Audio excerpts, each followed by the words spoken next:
காவல்துறையின் சீருடை தேர்வாணையம் முக்கியமாக ஒரு அறிவிப்பை வெளியிட்டுள்ளது.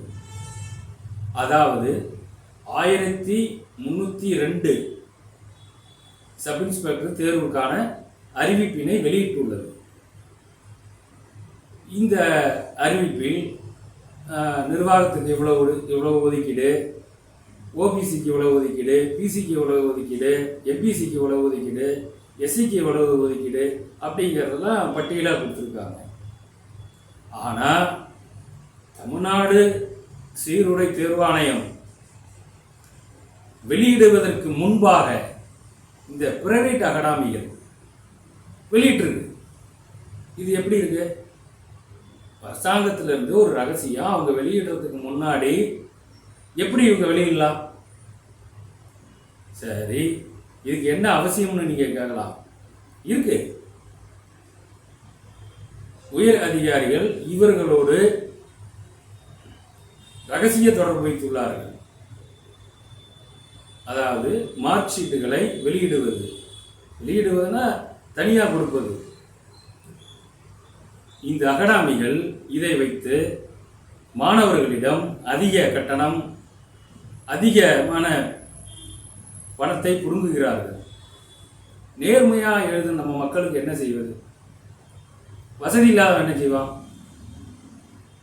இதெல்லாம் பார்க்கணும். அடுத்தது பார்த்தீங்கன்னா,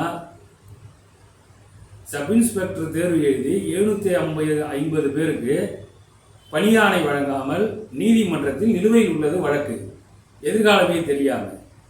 இப்போ இது எதற்கு?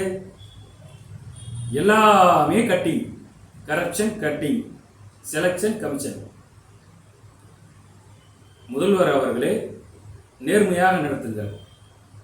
இந்த நீட் தேர்வு அகாடமி மாதிரி இந்த சப் இன்ஸ்பெக்டர் அகாடமிகள் குடிசை தொழில் மாதிரி அங்கங்க முளைச்சிருக்கு.